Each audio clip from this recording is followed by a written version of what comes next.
మన పంట పొలాలకి జీవం పోసేది, పంట పండించి మన ఒంట్లో సత్తువు నింపేది. అలాంటి గంగా సమానమైన నదీ జలాలు ఉండాలి. జలజీవం మనకి జలజీవం అనేది ప్రధానమంత్రి గారు చాలా గుండెల్లోకి ఎత్తుకొని భుజాల మీదకి ఎత్తుకున్న ఈ స్కీమ్ ఇది. అలాంటి స్కీమ్కి ఈ రోజున మాట్లాడితే గత పాలకులు మళ్ళీ రౌడిజం చేయడానికో గుండాగర్దీ చేయడానికో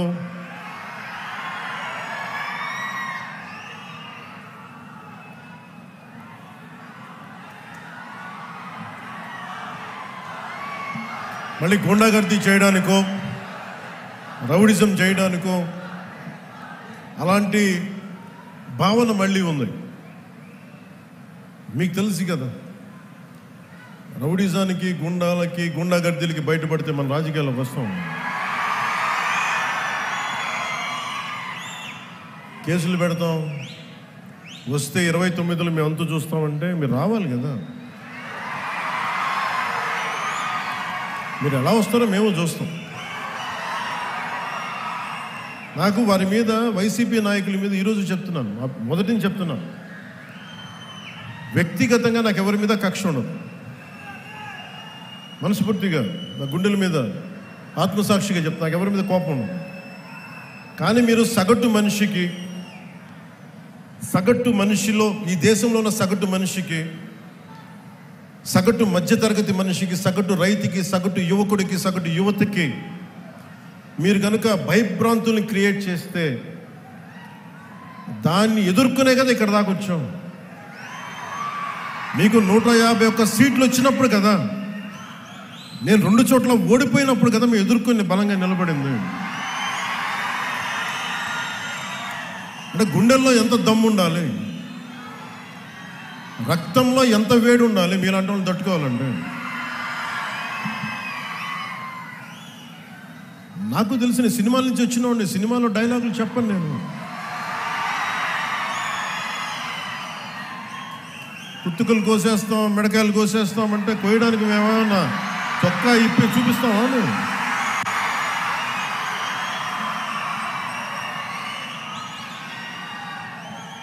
నేను సినిమాలో డైలాగులు చెప్పడానికి కూడా ఇబ్బంది పడతాను. సింహం గడ్డం గీసుకుంది, మేము గడ్డం గీసుకోలేదు. ఈ సరదాగా ఉంటాయి మిమ్మల్ని చీరప్ చేయడానికో సరదాగా చేయడానికి.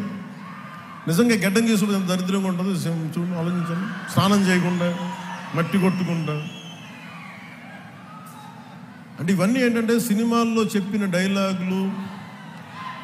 అవి ఎందుకు చెప్తున్నానంటే సందర్భానుసారంగా చెప్తున్నాను. ఖచ్చితంగా మీరు అద్భుతమైన పాలన చేసి కనుక ఉండుంటే మీరు 11 సీట్లకు వచ్చేవాళ్ళు కాదు. మీరు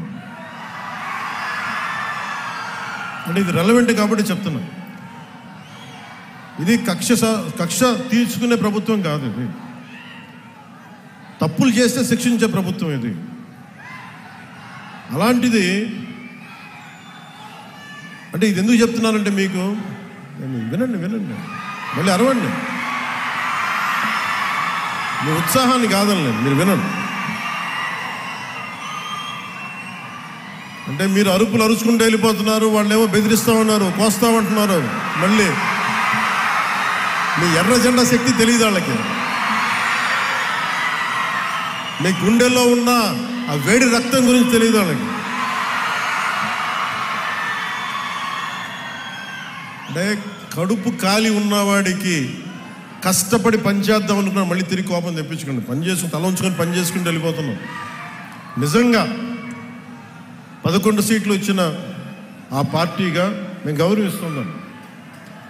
ఈ ప్రభుత్వం గౌరవ ముఖ్యమంత్రి శ్రీ నారా చంద్రబాబు నాయుడు గారి నాయకత్వంలో ఉన్న ఎన్డీఏ కూటమి నడుపుతున్న ఈ ప్రభుత్వంలో తప్పులుంటే ఖచ్చితంగా చెప్పండి.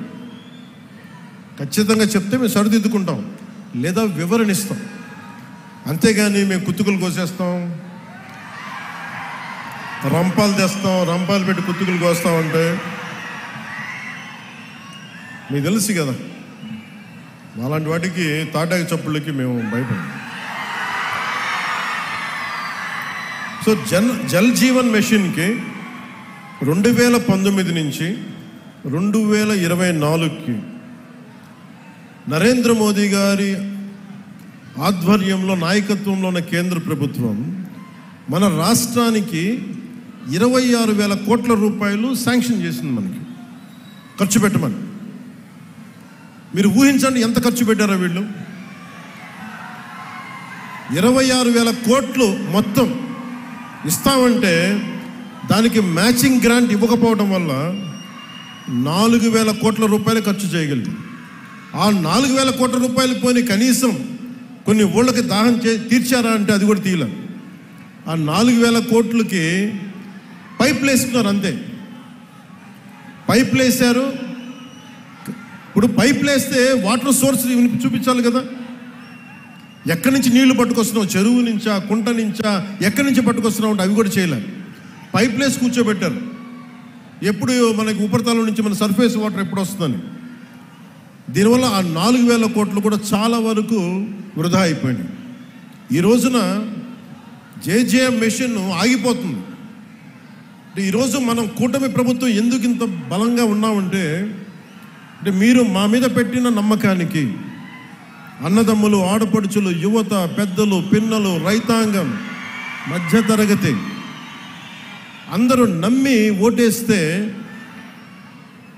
జల్ జీవన్ మిషన్ పథకాన్ని మేము ఆపేస్తున్నాం అని కేంద్ర ప్రభుత్వం చెప్పారు. మాకు కంటిన్యూ చేయాలని లేదు మాకు. ఎందుకంటే నీళ్ళు ఇవ్వడం అనేది స్టేట్ సబ్జెక్ట్. ఇది ఇన్ని రాష్ట్రాల మీద మాకు భారం అయిపోతుంది, మేము ఇవ్వలేమంటే ముందు నేను వెళ్ళి విఆర్ పాటిల్ గారిని కలిసి, జలశక్తి మినిస్టర్, కేంద్ర మంత్రివర్యులు వారిని కలిసి వివరించాను.